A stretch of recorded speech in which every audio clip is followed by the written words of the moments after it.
This channel does not promote any violent, harmful, or illegal activities. All content provided by this channel is meant for an educational purpose only.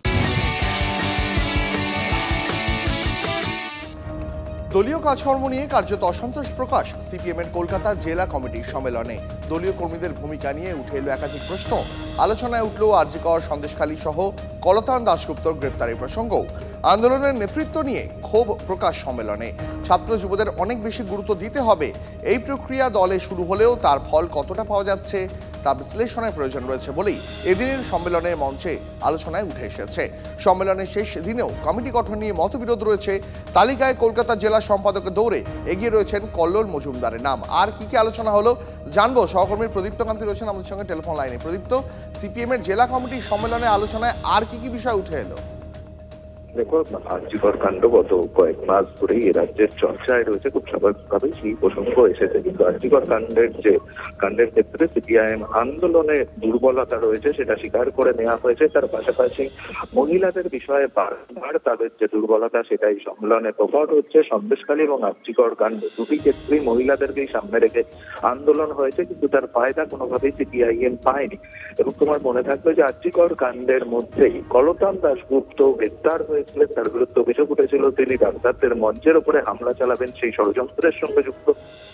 কিন্তু সেই সময় CPIM এর তরফ থেকে জানানো হয়েছিল যে কলতান দাশগুপ্তকে গ্রেপ্তারের পিছনে রয়েছে রাজনৈতিক ষড়যন্ত্র। সেই ষড়যন্ত্র যদি হয়ে থাকে তাহলে পরবর্তীতে কেন সেই বিষয় নিয়ে পার্টি আন্দোলনে নামলো না তা নিয়েও চর্চা হয়েছে।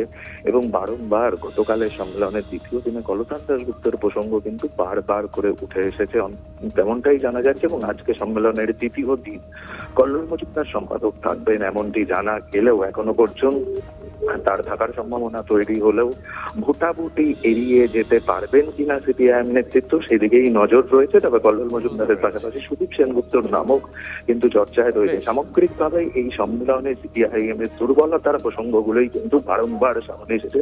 কলকাতাতে সিপিআইএম এর সংগঠন ক্রমেই দুর্বল হচ্ছে, সেটাও কিন্তু মেনে নেওয়া হচ্ছে সিপিএম এর এই সম্মেলনে। অনেক ধন্যবাদ প্রদীপ্ত, অনেক ধন্যবাদ তোমায়। পরে খবরে নজর রাখবো। অনশনের মধ্যেই প্রশান্ত কিশোরকে আটক করল পাটনা পুলিশ। ফাঁকা করে দেওয়া হলো গান্ধী ময়দান। বিপিএসসি পরীক্ষায় প্রশ্ন ফাঁসের অভিযোগে পদক্ষেপের দাবিতে অনির্দিষ্টকালের জন্য অনশনে বসেছিলেন প্রশান্ত। সোমবার সকালেই প্রশান্ত কিশোরকে আটক করল পুলিশ। গত 2 জানুয়ারি থেকে গান্ধী ময়দানে প্রতিবাদীদের সঙ্গে অনশনে বসেছিলেন জন সুরাজ পার্টি প্রধান। গত শনিবার অর্থাৎ 4 জানুয়ারি 22টি সেন্টারে নির্দিষ্ট সংখ্যক পরীক্ষার্থীদের পুনরায় পরীক্ষা নেওয়া হয়। তারপরও অনশন চালিয়ে যাচ্ছিলেন প্রশান্ত কিশোর।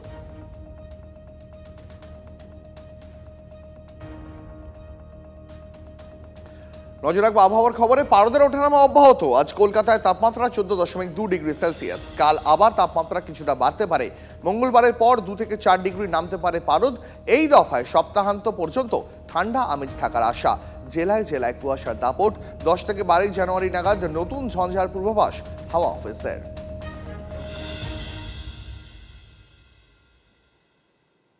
আর এই আবহাওয়ার মধ্যেই ঘন কুয়াশা চাদরে ঢাকা কলকাতা আন্তর্জাতিক বিমানবন্দর। কুয়াশা জেরে বিঘ্ন বিমান চলাচল।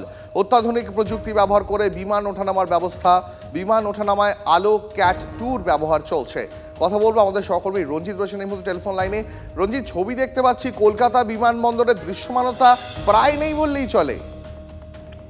একদমই, দেখো কলকাতা বিমানবন্দরে বিমান পরিষেবা ব্যাহত, কারণ দৃশ্যমানতা সকাল থেকেই 50 মিটারের নিচে নেমে যাওয়ায় বিমান পরিষেবা ব্যাহত। এবং কলকাতা বিমানবন্দরে সোমবার ভোর 4টে থেকে দৃশ্যমানতা 50 মিটারের নিচে নেমে যায়। এর ফলে বিমান পরিষেবা ব্যাহত হয় এবং দৃশ্যমানতা 50 মিটারের নিচে নেমে থাকায় কলকাতা বিমানবন্দর থেকে কোনো বিমান প্রস্থান অর্থাৎ ডিপার্চার হয়নি। অন্যদিকে যে সমস্ত বিমান গুলোকে নামানো হচ্ছিল সেটি অত্যাধুনিক প্রযুক্তিগত আলো ব্যবহার করে অর্থাৎ ক্যাট 3B ব্যবহার করে কিন্তু বিমানগুলোকে বিমান চলাচলের ক্ষেত্রে স্বাভাবিক রাখার চেষ্টা করছিলেন কলকাতা বিমানবন্দর।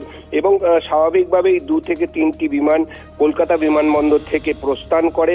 এছাড়াও যেটি বেশ কয়েকটি বিমান কিন্তু কলকাতার আকাশে চক্কর কাটছিল।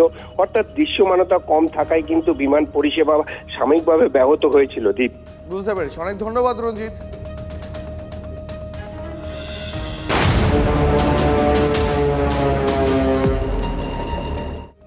এবার একটু ওপার বাংলার খবরে নজর রাখি। আমাদের প্রতিবেশী মানে বাংলাদেশ এতদিন যুদ্ধ জিগির তুলেই রেখেছিল। এবার একেবারে লড়াইয়ের মহড়া চলছে পদ্মাপাড়ে। অন্তত খবর তেমনই আসছে, ট্যাঙ্ক, কামান, কপ্টার নিয়ে যুদ্ধের মহড়া করছে বাংলাদেশি সেনা। সে দেশের সংবাদ মাধ্যমের খবর অনুযায়ী চট্টগ্রামে যুদ্ধাভ্যাস সেরেছে বাংলাদেশি সেনা। সেই মহড়া থেকে বাংলাদেশের তত্ত্বাবধায়ক সরকারের প্রধান মোহাম্মদ ইউনূস বলেছেন, সেনাবাহিনীকে যুদ্ধের জন্য প্রস্তুতি নিতে হবে। আচ্ছা, কার বিরুদ্ধে যুদ্ধের মহড়া নিচ্ছে বাংলাদেশ? ভারতের বিরুদ্ধে। বিশেষজ্ঞরা যদিও বলছেন বাংলাদেশের এই আস্ফালন নিতান্তই পাল খিল্ল। তো এই মহড়া থেকেই বাস্তবের সৃষ্টি, প্রস্তুতি, যাতে প্রকৃত যুদ্ধে আমরা সফলভাবে বিজয়ী হয়ে আসতে পারি। সেনাবাহিনীর মূল লক্ষ্যই হলো বিজয়ী হওয়া, দেশকে রক্ষা করা সকল পরিস্থিতিতে। বলা যাবে না এটা এখন বর্ষার দিন, এখন আর পারবো না, এখন বেশি গরম, এটা পারা যাবে না, বলার উপায় নাই। যে কোনো মুহূর্তে যে অবস্থায় আছে না কেন, প্রয়োজনে যুদ্ধে ঝাঁপিয়ে পড়তে হয় পূর্ণ সাহস এবং পূর্ণ প্রস্তুতি নিয়ে।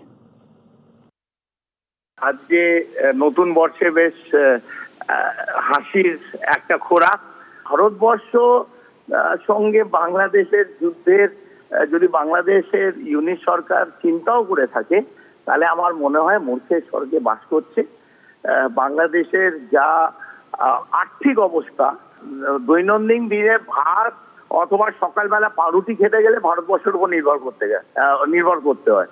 সেখানে তারা যদি যুদ্ধর চিন্তা করে ভারতবর্ষের মতন একটি দেশের সাথে, আমার মনে হয় ইউনিট সরকার মূর্খের স্বর্গে বাস করছে। বাংলাদেশ করছে সেটা নিয়ে আমাদের খুব একটা চিন্তার বিষয় এর জন্য নেই, কারণ কি বাংলাদেশের যে সেনাবাহিনী ওরা কিন্তু যুদ্ধ চায় না, আর ওদের বেশিরভাগ যে সেনাবাহিনীর অফিসাররা ইন্ডিয়াতে ট্রেন্ড ওরা।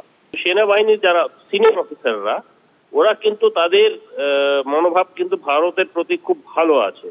তো বাংলাদেশ যদি করে থাকে তার জন্য আমাদের জন্য খুব একটা চিন্তার বিষয় নেই। এর পাশাপাশি ইউনূস সরকারের ভারত বিদ্বেষী আরও এক মনোভাব প্রকাশ্যে। বাংলাদেশি বিচারকদের ভারতে এসে প্রশিক্ষণের অনুমতি বাতিল করল ইউনূস প্রশাসন। বাংলাদেশের নিম্ন আদালতে প্রায় 50 জন বিচারকের এদেশে এসে প্রশিক্ষণের অনুমতি বাতিল করে দেওয়া হলো।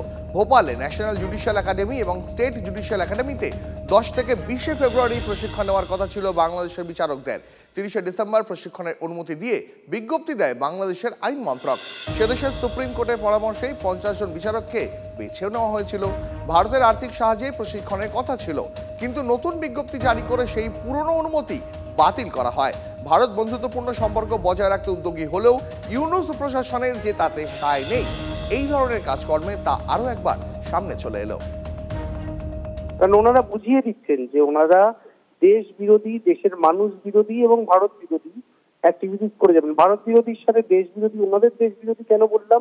কারণ আমার মনে হয় এই দেশের যারা সুস্থ এবং শিক্ষিত নাগরিক, তারা তাদের প্রতি সম্মান রেখেই বলছি, তারা কিন্তু কখনোই চান না যে ওনাদের যারা রক্ষাকর্তা, অর্থাৎ ভারতবর্ষে সবসময় বাংলাদেশকে রক্ষা করে এসছে এবং আপনারা সবাই জানি যে বাংলাদেশ আজকে স্বাধীন হয়েছে ভারতবর্ষের জন্য, ও তার সাথেই এরকম ব্যবহার করছে। তো এটা একটা অত্যন্ত দুঃখজনক এবং আমি একদম এই যারা এই শাসন ব্যবস্থায় রয়েছেন এখন, এই ইউনিট সরকার, এরা দেশ বিরোধী এবং দেশের নাগরিকদের বিরোধী কাজকর্ম করছেন।